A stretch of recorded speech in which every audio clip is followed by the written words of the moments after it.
Hello everyone, hope for your well-being. Let's start discussing JEE Mains 2021 previous year question. The question number first says that the fractional change in magnetic field intensity at a distance r from the center of axis of a current carrying coil of radius a. So you have a current carrying coil whose radius is a and you have to go at an axial distance of r. The magnetic field at the center of the coil. So there are 2 points to deal with. One will be an axial point, another will be a center point. So let's take center as B1 and axial as B2, and you have to calculate fractional change in them.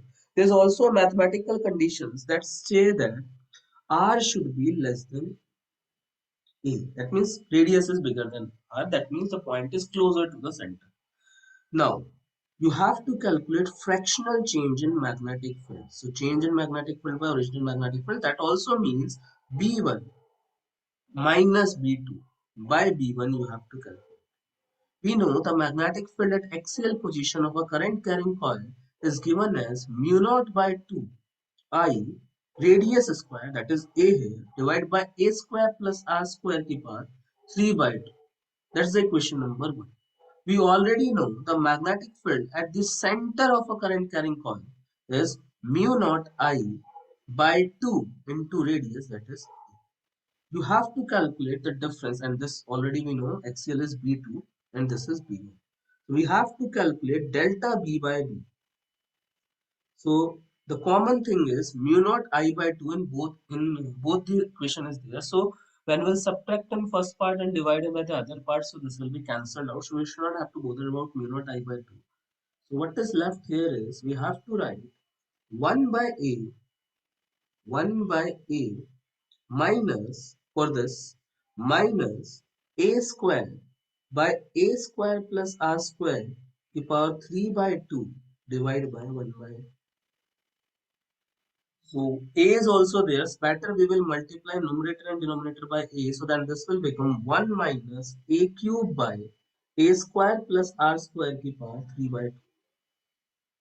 So this is equals to 1 minus A cube into, if we will take a cube common, A square common out, so this will be becomes 1 plus R square by A square to power 3 by 2.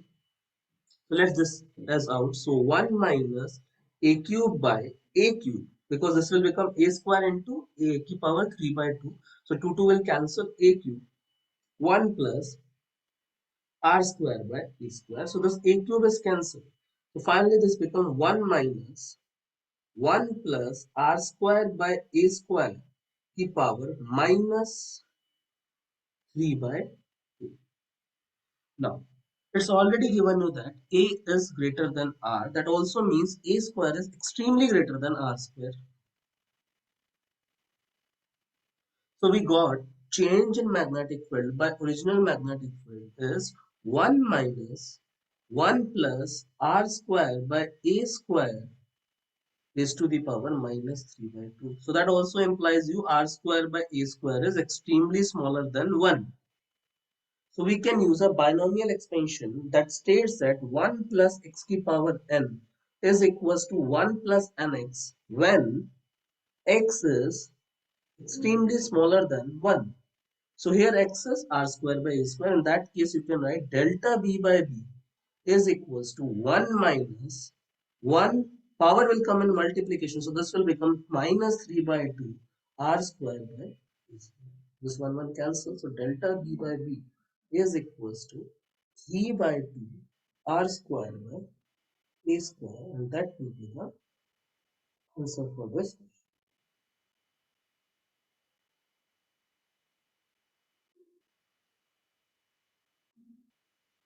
Next question. Question number 2. Given you that the magnitude of these three vectors are same. So these are three vectors and their magnitudes are equal. So let's assume the magnitude is x. The direction of OA plus OB minus OC you have to calculate. The important point here to note that is that this vector you have to calculate vector addition and subtraction. So polar will not be a good option. So better we will make a vectors directly and resolve them as a component. So this is OA, this is OB, that makes an angle of 60 degree. And then the third one we have to calculate minus OC. So minus OC will be in an opposite direction, that makes an angle of 45. So now we have to resolve them in x as well as y coordinates. So what will be the net x component? So all take magnitude of each vector as 1 units, because we are free to do that because we have to calculate the angle. So let's take the component of a vector in x direction will become 1 cos 30 in this side, plus the component of another vector will become minus OC vector will become 1 cos 45 in same direction, right one. Another vector, the component will become 1 cos 60 in the same direction. So this will be the final x component that we are going to calculate. What will be the final y component here? So one component come out to be here as y component here as so a component in y direction will be 1 sine 30 in upward direction, plus another will be 1 because of the OC 1 sine 45 लेकिन in downward 1 sine 45 in downward direction. So downward itself means negative, plus the third component will be 1 sine 60 in downward direction. So this will be also negative. So this will be the finally y components, and this will be the finally x component, and you need to calculate the resultant angle phi. So tan phi will be equals to y component by x component with sine. So y component will be sine 30. Let's take upward as positive. So sine 30 minus sine 45 minus sine 60 divided by cos 30 plus cos 45 plus cos 60, because all three are in rightward direction. So sine 30 we already know is 1 by 2. So 1 by 2 minus 1 by root 2 minus 3 by 2 root 3 by 2 divided by root 3 by 2 plus 1 by root 2 minus plus 1 by 2. Let's resolve out. So let's take the LCM and 2 will go out. So it will become 1 minus root 2 minus root 3 divided by 1 plus root 2 plus root. The answer is phi is equals to tan inverse 1 minus root 2 minus root 3 divided by 1 plus root 2 plus root 3. So the final answer is to be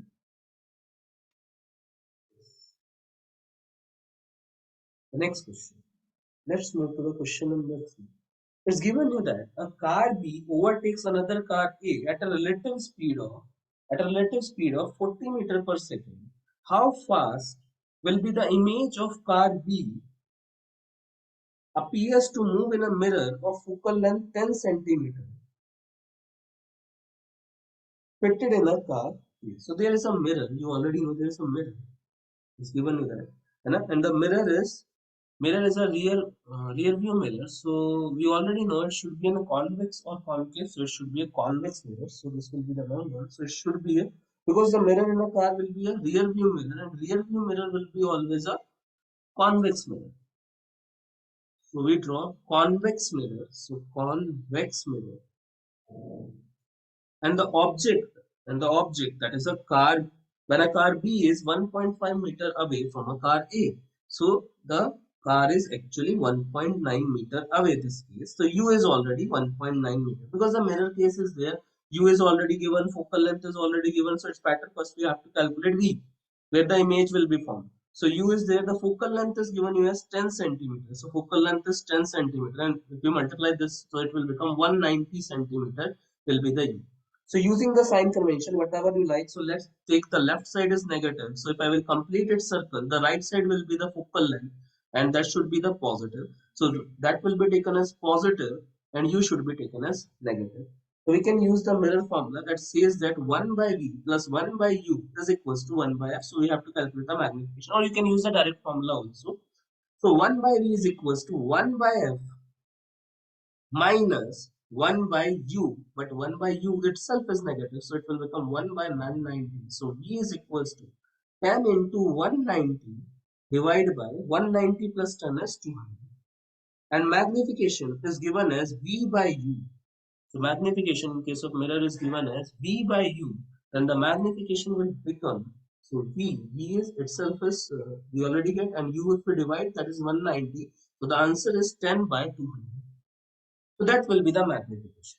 And we already know that in case of, if there is a mirror, and if there is an object that is approaching the mirror with a velocity u1 v1, then the image velocity with respect to mirror with respect to mirror with respect to mirror should be equals to minus magnification square times the velocity of object with respect to mirror.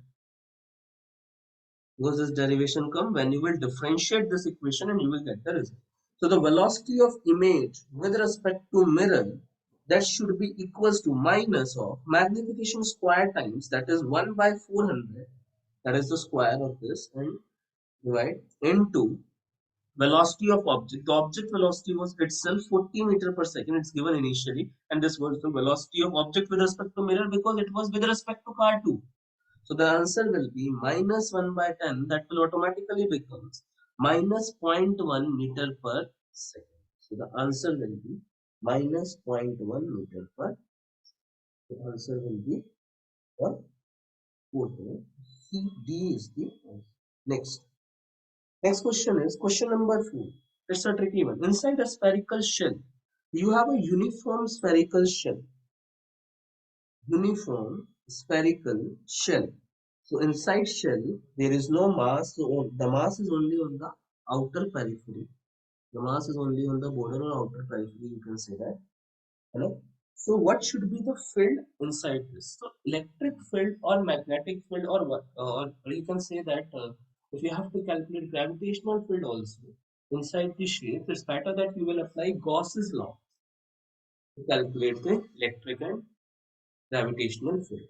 So if I will go inside this, there is no mass inside. There is no mass inside. And Gauss's law says that the magnetic gravitational flux linked with the body will be equals to the 1 by the gravitational constant in times the net mass enclosed the body. So if you are going to any point inside, there is no mass inside any Gaussian surface. If I will take a Gaussian surface inside this, if I take a Gaussian surface here, so there is no mass inside this region.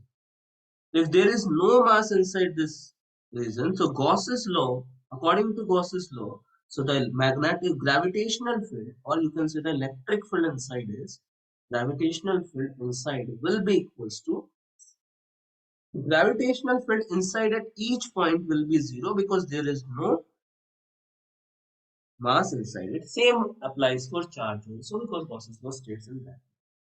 Now, but we already also know one of the relation is that the according to work energy theorem, we can also say about work energy theorem, we can say that the conservative force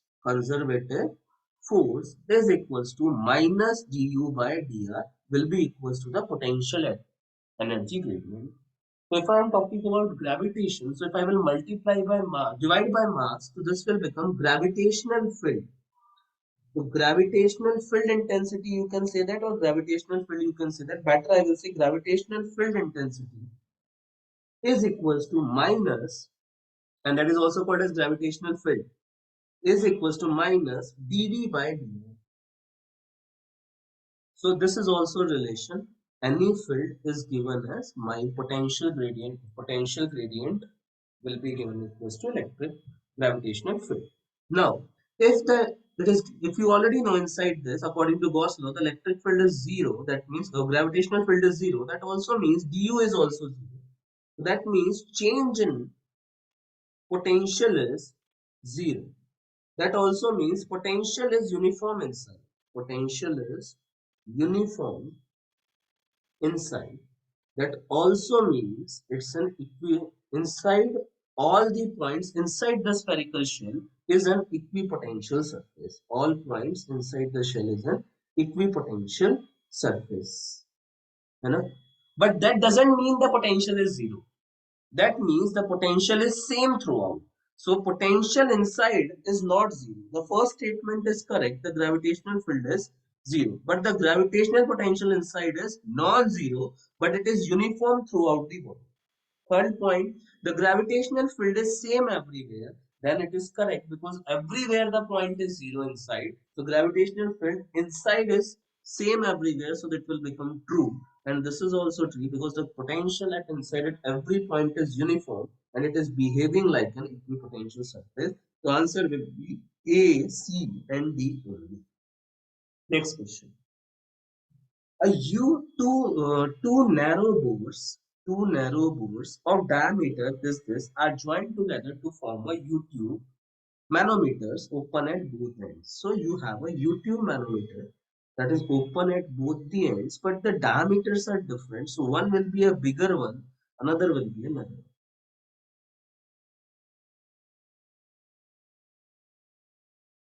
Contains water. What is the difference in the level of the fluid? So basically, according to us, if we are taking the diameters well enough, so we can think that there should not be any change in level. According to hydrostatic paradox, the level of the water on both sides will remain same. According to that, because same fluid, same level, the pressure will be same, so it will be maintained. But in a question, he has given already the surface tension. Then also the diameter is 5 mm or 8 mm, that is extremely small. Generally, manometers are designed for a diameter that is greater than 10 to 15 nanometer so that the capillary actions can be eliminated. But here, if the size is small, then the capillary effects will also be monitored. Because of this, the meniscus is also formed and the level will be different because of meniscus. So let's take, in this case, the meniscus will be like this way. In this case, the meniscus will be like this way. The water will be fluid. So the level difference here now will be, let's take a delta H. Again, if I will say, if the diameter is well enough, it's like 20-25 mm, then there is no level change because of hydrostatic paradox. Let's try to understand. So how we can do is, we already know if there is a surface, spherical surface, so the pressure inside a sphere is always greater than the pressure outside. And this extra pressure and is called as excess pressure that should be equals to 2T by radius of spherical surface if it's a bubble. So let's take a case. So we are going to balance the manometric equation. So let's take it open at other end. So the pressure at this point is P atmosphere. If I will complete this sphere, so the pressure inside is P atmosphere. As I enter outside, so we already know outside the spherical body, the pressure will decrease and it will decrease by 2T by R1. Excess pressure, if I will take this as R1. Okay, now I will go down. As I go down, the pressure will increase and it will increase and become plus rho g into delta H. The level we have gone down. You know? Now the level is same, the same fluid, no capillarity, no meniscus.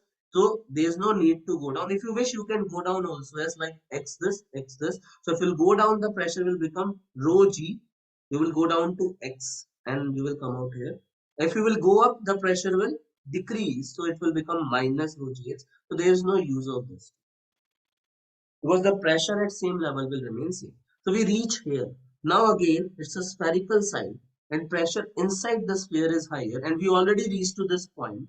So if I will go up, so inside the pressure will be higher. So it should be added plus 2P by R2 is equals to, I reach to this point outside of meniscus, again P atmospheric pressure. So P atmospheric will cancel. So rho G delta X will be equals to 2T 1 by R1 minus 1 by, so delta H is equals to 2T by rho G into 1 by R1 minus 1 by R2. We already know all the values, so we will substitute 2 into E will be 7.3 into 10 raised to the power minus 2 divided by rho is 1000 for water. G is 10. 1 by R1 minus 1 by R2. So he has given you the diameters. You have to substitute like 1 by 2.5 minus 1 by 4 because it's an mm. So when it goes up, it will become 10 to the power 3 and this is cancelled. This will become 14.3 into This will go up, so it will become 10 to the power minus 3 to make it mm into this will become 4 minus 1.5. 2.5 is 1.5 by 2.5 into this 2.5 into 4 is roughly 10. So this will become 10. So this is 1.43 into 1.5 into let's change the unit to be mm. So 1.5 into 1.4, 15 into 4. If you want to solve, then this will become 20. 2.1. The roughly answer is 2.19 mm should be there. Now you should make sure about the meniscus. As you enter in a meniscus, the pressure inside the sphere should be increased. Again, I am repeating it. The diameters will be, if the capillary effects are not monitored, then the level will remain. So that's all for today. Thank you very much. Please subscribe for this. For more content, please subscribe this channel and YouTube channel below sapienseducation.com, and Meta channel you can also visit, as well as Instagram. Have a nice day. Take care. Keep smiling. Bye everyone.